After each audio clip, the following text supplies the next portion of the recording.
Hello guys, welcome back to our YouTube channel. आज हम VMOU BA first semester Bharat का इतिहास इकाई 1 भारतीय इतिहास के अध्ययन के स्रोत से संबंधित महत्वपूर्ण प्रश्नों का अध्ययन करने जा रहे हैं। तो चलिए शुरू करते हैं। अति लघु उत्तरीय प्रश्न। प्रश्न 1, किन्हीं दो स्मृतियों के नाम लिखिए। उत्तर, श्रुति को स्मरण कर कालांतर में समग्र जीवन के विविध क्रियाकलापों के विषय में विधि निषेध नियमों आदि की विशद अभिव्यक्ति जिस साहित्य में हुई है उन्हें स्मृति ग्रंथ धर्मशास्त्र कहा जाता है। इसमें मनुस्मृति सबसे प्राचीन एवं भारत की प्रथम विधि संहिता है। इसके अलावा अन्य स्मृतियां हैं नारद स्मृति, विष्णु स्मृति, बृहस्पति स्मृति आदि। बढ़ते हैं आगे। प्रश्न 2, इंडिका नामक पुस्तक किसने लिखी? उत्तर, चंद्रगुप्त मौर्य के दरबार में यूनानी शासक सेल्यूकस के राजदूत के रूप में भारत आए मेगस्थनीज ने इंडिका की रचना की। इंडिका मौर्ययुगीन भारत के विभिन्न पक्षों राजनीतिक, सामाजिक, आर्थिक एवं धार्मिक का विशद वर्णन करती है। प्रश्न 3, महाभारत का लेखक कौन था? उत्तर, महाभारत महाकाव्य की रचना वेद व्यास ने की थी। इसका रचना काल 400 ईस्वी पूर्व के लगभग माना जाता है। प्रारंभ में इसका नाम जय संहिता था। अंत में 1,00,000 श्लोक होने के कारण इसे शतसहस्त्री संहिता भी कहा जाने लगा। इस महाकाव्य में कौरवों एवं पांडवों के युद्ध का वर्णन है। इसमें 18 पर्व है। प्रश्न 4, कोई 2 पुराणों के नाम लिखिए। उत्तर, भारतीय ऐतिहासिक कथाओं का सबसे अच्छा क्रमबद्ध विवरण पुराणों में मिलता है। पुराणों की रचयिता लोमहर्ष अथवा उनके पुत्र उग्रश्रवा माने जाते हैं। पुराणों की संख्या 18 है, जिनमें सबसे प्राचीन है मत्स्य पुराण। अन्य पुराण हैं विष्णु, वायु, मार्कंडेय ब्रह्मांड आदि। बढ़ते हैं आगे। प्रश्न 5, अर्थशास्त्र पुस्तक किसने लिखी? उत्तर, चंद्रगुप्त मौर्य के प्रधानमंत्री कौटिल्य चाणक्य द्वारा रचित अर्थशास्त्र 4th शताब्दी ईसा पूर्व का संस्कृत ग्रंथ है। इसमें 15 अधिकरण, 150 अध्याय एवं 180 विषय है। इसमें मौर्य काल की राजनीतिक व्यवस्था, राजा के कर्तव्य इत्यादि का वर्णन है। प्रश्न 6, रामायण का लेखक कौन था? उत्तर, रामायण हमारा आदि काव्य है, जिसकी रचना महर्षि वाल्मीकि ने की थी। रामायण में राम के रूप में एक आदर्श राजा की कहानी कही गई है। रामायण की रचना 5वीं शताब्दी ईस्वी पूर्व से आरंभ हुई। प्रश्न 7, 4 वेदों के नाम लिखिए अथवा किन्हीं 2 वेदों के नाम लिखिए। उत्तर, वेद संहिता या श्रुतिध्वज भारत के सर्वप्राचीन धर्म ग्रंथ हैं, जिनका संकलन करता महर्षि कृष्ण द्वैपायन वेदव्यास को माना जाता है। भारतीय परंपरा वेदों नित्य एवं अपौरुषेय मानती है। वेदों की संख्या 4 है। ऋग्वेद, यजुर्वेद, सामवेद तथा अथर्ववेद। ऋग्वेद आर्यों का प्राचीनतम ग्रंथ है। प्रश्न 8, किन्हीं 2 ऐतिहासिक स्रोतों के नाम लिखिए। उत्तर, प्राचीन भारत के ऐतिहासिक ग्रंथों में कलहन की राजत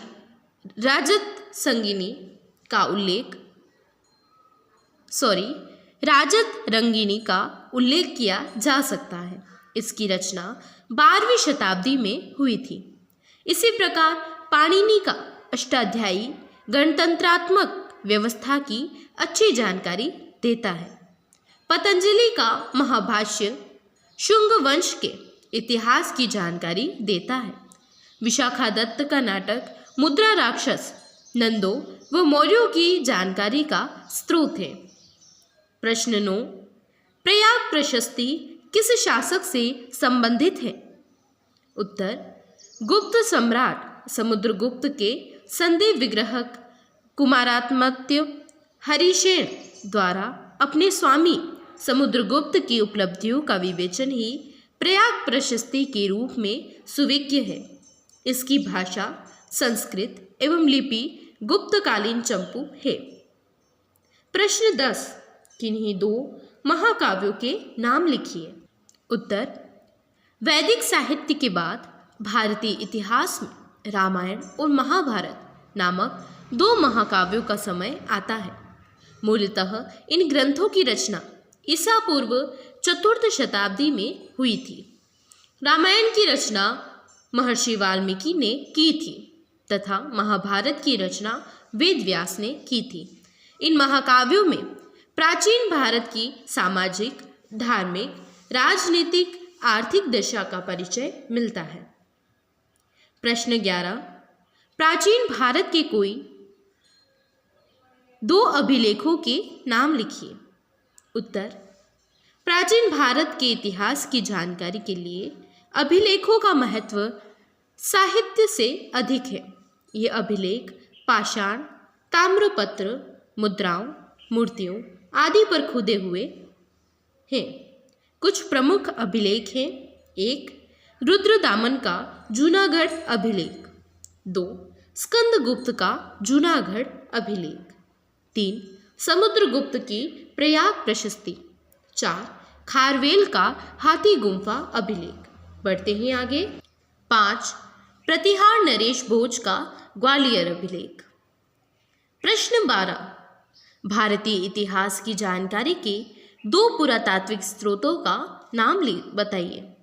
उत्तर, भारतीय इतिहास की जानकारी के लिए पूरा महत्व की सामग्री को अध्ययन की सुविधा के लिए 3 भागों में विभाजित किया गया है। 1, अभिलेख, हाथी गुम्फा अभिलेख, समुद्रगुप्त का प्रयाग प्रशस्ति लेख। 2, स्मारक, मोहनजोदड़ो, नालंदा, पाटलिपुत्र, खजुराहो के मंदिर। 3, मुद्राएं, हिंदू यूनानी सिक्के, गुप्तकालीन सिक्के इत्यादि। प्रश्न 13, वेदांग का अर्थ क्या है या वेदांग का क्या अर्थ है? उत्तर, वैदिक काल के अंत में वेदों का अर्थ ठीक प्रकार से समझने के लिए वेदांगों की रचना हुई। वेदांग 6 हैं: शिक्षा, कल्प, व्याकरण, छंद, निरुक्त और ज्योतिष। प्रश्न 14, नीतिसार पुस्तक के लेखक कौन थे? उत्तर, नीतिसार एक प्रमुख ग्रंथ है। इसकी रचयिता कामंदक है। इस ग्रंथ की विशेषता यह है कि इसमें शासन व्यवस्था का जैसा सांगोपांग विवरण है वैसा अर्थशास्त्र के बाद के किसी ग्रंथ में नहीं है। प्रश्न 15, बल्लाल चरित के लेखक कौन थे? उत्तर, भारतीय इतिहास के अध्ययन के लिए साहित्यिक ग्रंथों में आनंद भट्ट की बल्लाल चरित बंगाल व बिहार के सेन राजवंश के इतिहास पर प्रकाश डालती है। प्रश्न 16, नेचुरल हिस्टोरिका पुस्तक किसने लिखी? उत्तर, नेचुरल हिस्टोरिका पुस्तक यूनानी लेखक प्लिनी द्वारा लिखी गई। इस पुस्तक में उसने भारत के पशुओं, पौधों व खनिज पदार्थों का उल्लेख किया है। प्रश्न 17, तारानाथ द्वारा रचित या लिखित पुस्तकों के नाम लिखिए। उत्तर, तिब्बती लेखक तारानाथ ने अपनी पुस्तकों कंग्यूर और तंग्यूर में भारत के तात्कालीन ऐतिहासिक एवं प्राकृतिक तथ्यों का वर्णन किया है। प्रश्न 18, सप्त सैंधव का अर्थ है? उत्तर, सप्त सैंधव अर्थात सप्त सिंधु आर्य लोगों का प्रारंभिक निवास स्थान माना जाता है। वेदों में गंगा, यमुना, सरस्वती, सतलज, परुष्णी, मरुदधा और आर्जाकीय 7 नदियों का उल्लेख है। सप्त सैंधव भारत का उत्तर पश्चिमी भाग था। प्रश्न 19, प्रशस्ति का क्या अर्थ है? उत्तर, किसी व्यक्ति या वस्तु की प्रशंसा में लिखा गया ग्रंथ प्रशस्ति कहलाता है। प्रशस्ति वंश के बारे में भी बताती है। इनका प्रयोग राजाओं द्वारा किया जाता था। वे अपने सम्मान में बड़ी बड़ी प्रशस्तियां लिखवाते रहते थे। प्रश्न 20, चंद्रवरदाय की प्रसिद्ध पुस्तक का नाम लिखिए। उत्तर, चंद्रवरदाय चौहान शासक पृथ्वीराज तृतीय का मित्र तथा राजकवि था। उसने पृथ्वीराज के जीवन को समर्पित पृथ्वीराज रासो नामक पुस्तक लिखी। प्रश्न 21, पतंजलि कौन था? उत्तर, पतंजलि दूसरी सदी ईसा पूर्व के संस्कृत व्याकरणाचार्य हुए, जिन्होंने महामाष्य नामक ग्रंथ की रचना की, जिसमें यूनानी आक्रमण तथा पुष्यमित्र शुंग द्वारा संपन्न अश्वमेघ यज्ञ में पतंजलि द्वारा किए गए पौरोहित्य कर्म का उल्लेख मिलता है। लघु एवं दीर्घ उत्तरीय प्रश्न। प्रश्न 1, अभिलेख का क्या अर्थ है और उसका महत्व लिखिए। उत्तर, अभिलेख, अभिलेखों का प्रचलन सम्राट अशोक के काल से अथवा उससे पूर्व काल में भी हो चुका था। अशोक कालीन तथा अशोक के पश्चात के अभिलेख विशेष उल्लेखनीय हैं। अशोक ने अपनी राजाज्ञा और घोषणाओं को स्तंभों तथा शिलाओं पर उत्कीर्ण कराया। इससे अशोक के धर्म और राजा के आदर्श पर पर्याप्त प्रकाश पड़ता है। इससे हमें उसके राज्य की सीमाओं का ज्ञान भी होता है। अशोक के अभिलेख ब्राह्मी व खरोष्टी लिपि में हैं। अशोक के पश्चात के अभिलेखों में, जिनमें कुछ प्रशस्तियों के नाम भी विख्यात हैं, में हरिशेन की प्रयाग प्रशस्ति विशेष रूप से उल्लेखनीय है। गुप्त वंश के प्रतापी सम्राट समुद्रगुप्त की दिग्विजयों तथा उसके वैयक्तिक गुणों पर पूर्ण प्रकाश डालने वाली सामग्री इस प्रशस्ति के अतिरिक्त अन्य कोई नहीं है। इसी प्रकार मेहरौली दिल्ली के लौह स्तंभ पर चंद्रगुप्त विक्रमादित्य की कीर्ति का उल्लेख है और इसी से ज्ञात होता है कि उसने सिंधु नदी को पार कर बाह्यलिक देश को विजय किया। हमें अनुदानों की स्वीकृति संबंधी अनेक अभिलेख प्राप्त हुए हैं, जो समाज के वर्गीकरण के अध्ययन में बहुत सहायक है। मुहरों तथा मुद्राभिलेखों की संख्या को तो हम निश्चित रूप से असंख्य कह सकते हैं। इस श्रृंखला में उड़ीसा में कटक के निकट एक गुफा की दीवारों पर उत्कीर्ण, जिसे हाथी गुम्फा अभिलेख कहते हैं, कलिंग के यशस्वी राजा खारवेल के जीवन और उसकी सफलताओं पर एक नया प्रकाश डालता है। ग्वालियर की प्रशस्ति अत्यंत महत्वपूर्ण है, क्योंकि इसमें प्रतिहार शासक राजा भोज की अर्जित सफलताओं का उल्लेख है।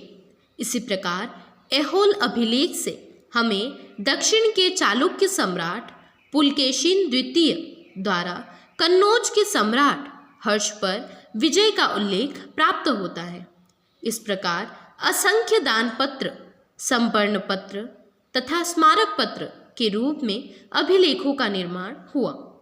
राजस्थान एवं मध्य भारत में प्रस्तर पत्रों पर उच्च कोटि के नाटकों के अंश उत्कीर्ण हैं। पदुकोट्टा या दुदुकोत्तई तमिलनाडु के संगीत के नियमों का उल्लेख किया गया है। इसके अतिरिक्त विदेशों में भी कुछ ऐसे अभिलेख प्राप्त हुए हैं जो भारतीय इतिहास पर प्रकाश डालते हैं। इसमें एशियाई माइनर में बोगज कोई के लेख में वैदिक देवताओं का उल्लेख किया गया है।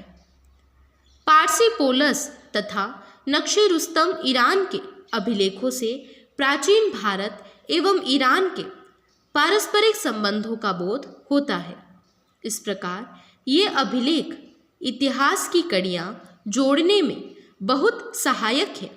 ये न केवल शासन प्रबंधन पर प्रकाश डालते हैं बल्कि प्रमुख व्यक्तियों के चरित्र का मूल्यांकन करने में भी सहायक है। इससे तत्कालीन धार्मिक एवं सामाजिक स्थितियों का बोध होता है और साथ ही ये कला के भी अद्वितीय नमूने हैं। भारत में हुई विज्ञान एवं तकनीकी की प्रगति का अनुमान भी इनसे सहजता से लगाया जा सकता है। ये अभिलेख संस्कृत, प्राकृत अथवा मिश्रित तमिल, तेलुगु, कन्नड़ आदि भाषाओं में उत्कीर्ण है, जिससे हमें समृद्धशाली एवं प्रचलित भाषा की लोकप्रियता का भान होता है। साथ ही साहित्यिक शैली एवं साहित्य की प्रगति का भी बोध होता है। प्रश्न 2, प्राचीन भारतीय इतिहास को जानने के साहित्यिक स्रोतों का वर्णन कीजिए। उत्तर, भारतवर्ष का प्राचीन इतिहास अत्यंत गौरवपूर्ण रहा है, परंतु दुर्भाग्यवश हमें अपने प्राचीन इतिहास के पुनर्निर्माण के लिए उपयोगी सामग्री बहुत कम मिलती है। प्राचीन भारतीय साहित्य में ऐसे ग्रंथों का प्रायः अभाव सा है, जिन्हें आधुनिक परिभाषा में इतिहास की संज्ञा दी जाती है। यह भी सत्य है कि हमारे यहाँ हेरोडोटस, थ्यूसिडाइडिस अथवा लिवी जैसे इतिहास लेखक उत्पन्न नहीं हुए, जैसा कि यूनान, रोम आदि देश में हुए हैं। वस्तुतः इतिहास के अंतर्गत मानव का संपूर्ण अतीत समाहित रहता है, चाहे वह किसी भी क्षेत्र से संबंधित हो। विज्ञान, अर्थशास्त्र, समाज, राजनीति तथा धर्म व दर्शन आदि सभी क्षेत्रों में किए गए कार्यकलाप इतिहास की श्रेणी में आते हैं। अतीत में मानव के जिन क्रियाकलापों को तथ्यों के आधार पर हम पूर्ण विश्वास के साथ प्रमाणित कर सकें, उन्हें इतिहास में रख सकते हैं। वर्तमान में इतिहासकार अतीत की केवल घटनाओं की जानकारी देना ही उपयुक्त नहीं समझते, बल्कि उसके कारणों की भी विस्तृत जांच पड़ताल करते हैं। अतीत की गतिविधियों की जानकारी प्राप्त करने के लिए इतिहासकार सभी प्रकार के साधनों का उपयोग करता है। इन साधनों को स्रोत, साक्ष्य, साधन और प्रमाण कहा जाता है। इन्हीं के आधार पर वह विश्वसनीय विवरण तैयार करता है। इसलिए कहा जाता है कि इतिहासकार इतिहास की पुनः रचना करता है। इतिहास की उन्हीं घटनाओं को तथ्य के रूप में स्वीकार किया जा सकता है जो साक्ष्यों एवं प्रमाणों से सिद्ध हो। इसलिए इतिहास का मूल मंत्र है, नामोल्लिख्यन्ते संस्कृत के धातु रूप नहीं किंचित, अर्थात बिना मूल या आधार के कुछ नहीं लिखना चाहिए। भारतीय इतिहास की जानकारी के स्रोतों को मुख्य रूप से 3 भागों में विभाजित किया जा सकता है। 1. साहित्यिक स्रोत, 2. पुरातात्विक या पुरालेखीय स्रोत, 3. विदेशी यात्रियों के वृत्तांत। साहित्यिक स्रोत, धार्मिक साहित्य, ब्राह्मण साहित्य। 1. वेद। वेद भारत के सर्वप्राचीन धर्म ग्रंथ हैं, जिनका संकलनकर्ता महर्षि कृष्ण द्वैपायन वेद व्यास को माना जाता है। भारतीय परंपरा वेदों को नित्य तथा अपौरुषेय मानती है। वेद ज्ञान के समृद्ध भंडार है। वेदों की संख्या 4 है: ऋग्वेद, सामवेद, यजुर्वेद तथा अथर्ववेद। ऋग्वेद आर्य जाति की प्राचीनतम रचना है। इसमें 10 मंडल तथा 1028 सूक्त है। इसका अधिकांश भाग देव स्त्रोतों से भरा हुआ है। साम का शाब्दिक अर्थ है गान। इसमें मुख्यतः यज्ञों के अवसर पर गाए जाने वाले मंत्रों का संग्रह है। इसे भारतीय संगीत का मूल कहा जाता है। यजुर्वेद में यज्ञों के नियमों एवं विधि विधानों का संकलन मिलता है। अथर्ववेद की रचना अथर्व ऋषि ने की थी। इसमें ब्रह्म ज्ञान, औषधि प्रयोग, रोग निवारण, तंत्र मंत्र आदि विषय सम्मिलित हैं। वेद के 4 भाग हैं: संहिता, ब्राह्मण, आरण्यक व उपनिषद। वेद ऋग्वेद। ऋग्वेद का उपवेद है आयुर्वेद। विद्या के जन्मदाता प्रजापति। वैवर्य विषय रोग की पहचान, चिकित्सा। यजुर्वेद का उपवेद है धनुर्वेद। विद्या के जन्मदाता विश्वामित्र और ये युद्ध कला से संबंधित वर्णन है। इसमें सामवेद का उपवेद है गंधर्व वेद। विद्या के जन्मदाता है नारद और ये इसमें संगीत कला से संबंधित ज्ञान है। अथर्ववेद का उपवेद है शिल्प शास्त्र। इसके जन्मदाता हैं विश्वकर्मा व इसमें भवन निर्माण कला से संबंधित ज्ञान है। 2 वेदांग वैदिक साहित्य की सम्यक अभिव्यक्ति के लिए कालांतर में जिस साहित्य की रचना हुई वह वेदांग के रूप में सुविज्ञ है। दूसरे शब्दों में वेद के अर्थ को सरलता से समझने के लिए तथा वैदिक कर्मकांडों के प्रतिपादन में सहायता देने के निमित्त एक नवीन साहित्य की रचना हुई जिसे वेदांग कहा जाता है। वेदांग की संख्या 6 है: शिक्षा, कल्प, व्याकरण, निरुक्त, छंद, ज्योतिष। 3 स्मृति ग्रंथ। श्रुति को स्मरण करके कालांतर में समग्र जीवन के विविध क्रियाकलापों के विषय में विधि, निषेध, नियम आदि की विशद अभिव्यक्ति जिस साहित्य में हुई उसे स्मृति कहा जाता है। कालांतर में धर्मसूत्र साहित्य से स्मृति ग्रंथों का विकास हुआ, इसलिए इन्हें धर्मशास्त्र भी कहा जाता है। प्राचीनतम स्मृति ग्रंथ मनुस्मृति है जिसे मानव धर्मशास्त्र भी कहा जाता है। यह भारत की प्रथम विधि संहिता भी है। मनुस्मृति को शुंगकाल का मानक ग्रंथ माना जाता है। नारद स्मृति गुप्त युग के विषय में जानकारी का स्रोत है। अन्य स्मृति ग्रंथ हैं याज्ञवल्क्य स्मृति, पाराशर स्मृति, कात्यायन स्मृति, बृहस्पति स्मृति आदि। 4 महाकाव्य। वैदिक साहित्य के बाद भारतीय साहित्य में रामायण एवं महाभारत नामक 2 महाकाव्यों का समय आता है। मूलतः इन ग्रंथों की रचना ईसा पूर्व 4वीं शताब्दी में हुई थी तथा इनका वर्तमान स्वरूप क्रमशः 2री और 4वीं शताब्दी ईस्वी के लगभग निर्मित हुआ था। रामायण हमारा आदि काव्य है जिसकी रचना महर्षि वाल्मीकि ने की थी। इनसे तात्कालीन समाज, धर्म एवं राजनीति की जानकारी मिलती है। महाभारत की रचना वेदव्यास ने की थी।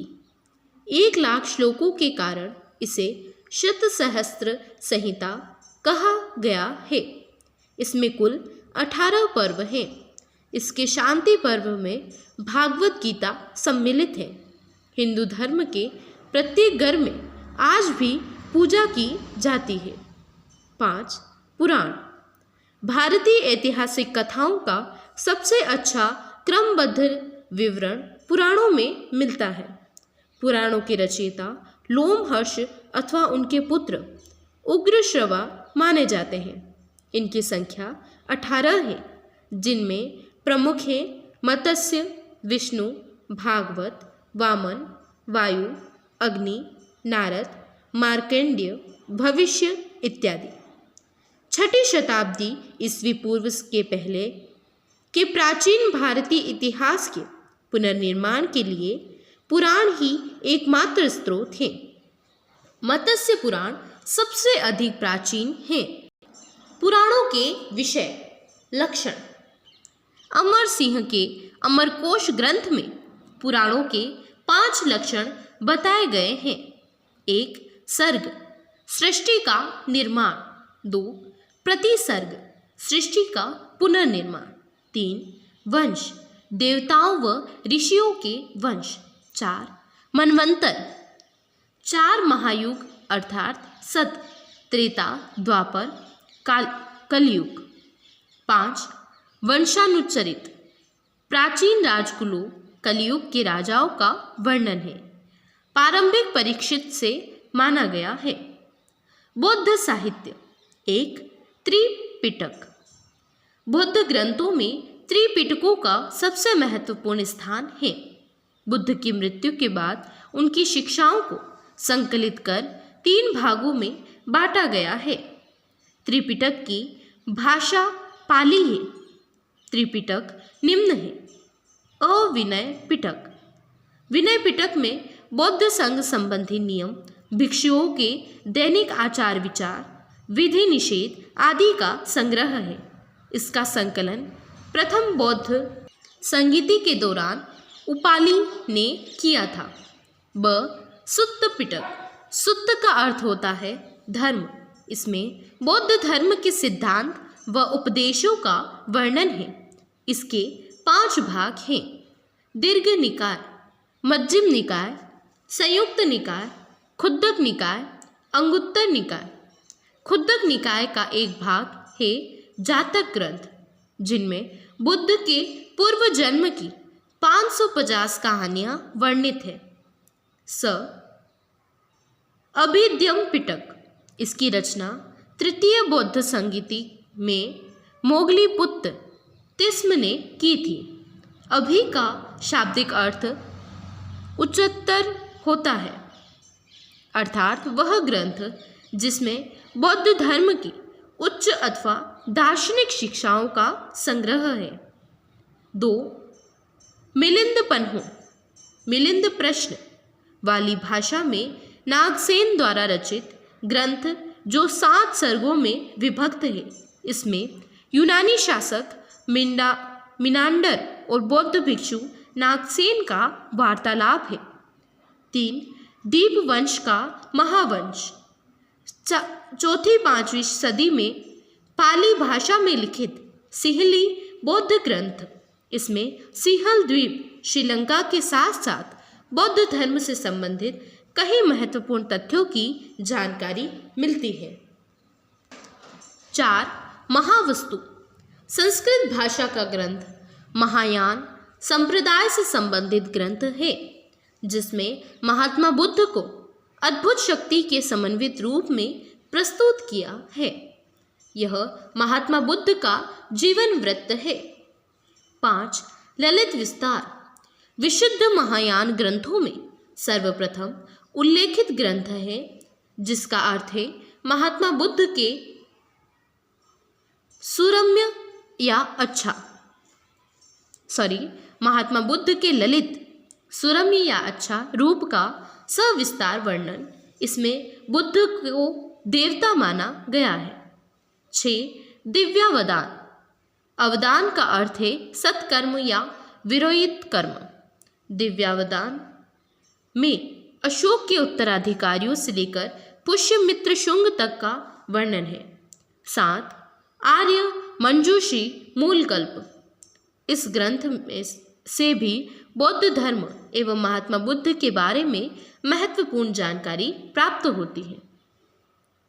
जैन साहित्य, प्राचीनतम जैन साहित्य आगम सिद्धांत के रूप में सुविज्ञ है, जिसका शाब्दिक अर्थ है पवित्र। इसके अंतर्गत 12 अंग, 12 उपांग, 10 प्रकीर्ण, 6 छेद सूत्र, 4 मूल सूत्र, 1 अनुयोग सूत्र व 1 नंदी सूत्र शामिल हैं। जैन साहित्य प्राकृत भाषा में लिखा गया है। जैन ग्रंथों में परिशिष्ट पर्व, भद्रबाहु चरित, आवश्यक सूत्र, आचारांग सूत्र, भगवती सूत्र आदि विशेष रूप से उल्लेखनीय हैं। इनसे अनेक ऐतिहासिक घटनाओं के वृत्तांत प्राप्त होते हैं।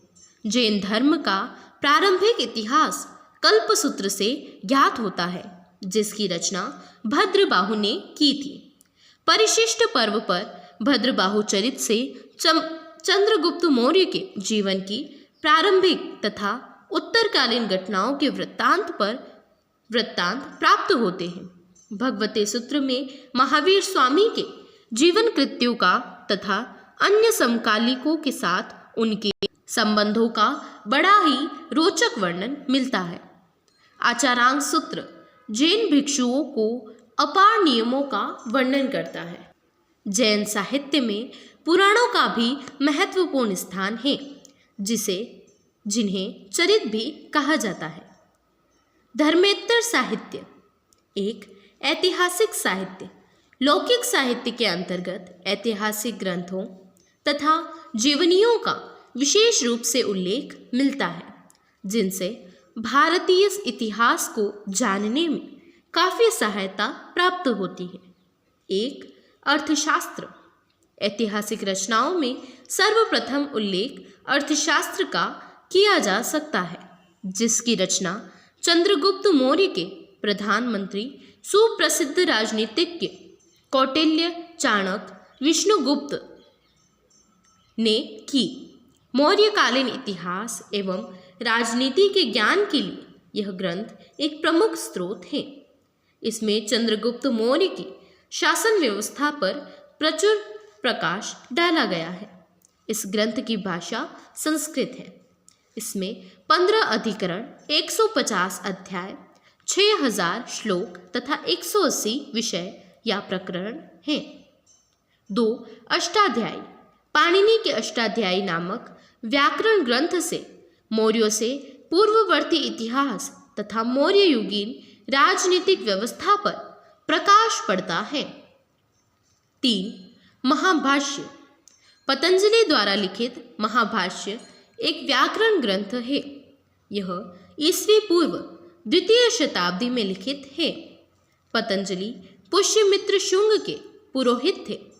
उनके महाभाष्य से शुंगों के इतिहास की जानकारी मिलती है। 4 गार्गी संहिता, गार्गी संहिता यद्यपि एक ज्योतिष ग्रंथ है, तथापि इससे कुछ ऐतिहासिक घटनाओं की जानकारी मिलती है। इसमें भारत पर होने वाले यवन आक्रमण का उल्लेख मिलता है। 5 मुद्रा राक्षस, विशाखादत्त कृत मुद्रा राक्षस 5वीं सदी में लिखा गया संस्कृत भाषा का महत्वपूर्ण ग्रंथ है, जिसमें मगध के आधिपत्य को लेकर नंद राजा के अमात्य तथा चंद्रगुप्त मौर्य के प्रधानमंत्री चाणक्य के मध्य एक दूसरे के विरुद्ध कूटनीतिक दांवपेचों का वर्णन है। यह संस्कृत साहित्य का प्रथम जासूसी नाटक है। 6 मालविकाग्निमित्र, कालिदास का प्रथम नाटक ग्रंथ 5 अंकों में विभक्त इस नाट्य रचना में शुंग सम्राट अग्निमित्र और मालविका की प्रेम कथा वर्णित है। इस नाटक में भारत पर हुए यूनानी आक्रमण का विवेचन हुआ है। बी स्थानीय लेखन, स्थानीय लेखन में सर्वाधिक महत्व कश्मीरी कवि कल्हण द्वारा विरचित राजत रंगिनी का है। यह संस्कृत साहित्य में ऐतिहासिक घटनाओं में क्रमबद्ध इतिहास लिखने का प्रथम प्रयास है। इसमें आदिकाल से लेकर 1151 ईस्वी के आरंभ तक के कश्मीर के प्रत्येक शासक के काल की घटनाओं का क्रमानुसार विवरण दिया गया है। कश्मीर की ही भांति गुजरात से भी ग्रंथ प्राप्त होते हैं, जिसमें सोमेश्वर कृत, रसमाला तथा कीर्ति कौमुदी, मेरुतुंग कृत प्रबंध चिंतामणि, राजशेखर कृत प्रबंध कोश आदि उल्लेखनीय है।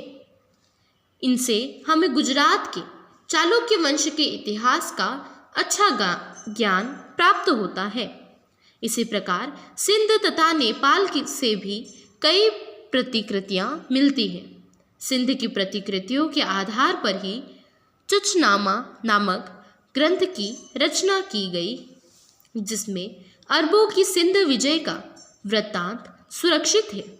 इसी भांति रामचरित में बंगाल के रामपाल का वर्णन दिया गया है। रामचरित संध्याकार नंदी की रचना है। आनंद भट्ट की बल्लाल चरित बंगाल व बिहार के सेन राजवंश से संबंधित है। जयानक का पृथ्वीराज विजय तथा चंदबरदाई का कृत पृथ्वीराज रासो, चौहान नरेश पृथ्वीराज चौहान तृतीय की विजय गाथा है। कवि विल्हण की विक्रमांक देवचरित कल्याणी के चालुक्य में के इतिहास पर प्रकाश डालती है। सी विदेशी साहित्य। यूनानी इतिहासकार यूनान के प्राचीनतम लेखकों में हेरोडोटस का नाम प्रसिद्ध है। हेरोडोटस को इतिहास का पिता कहा जाता है।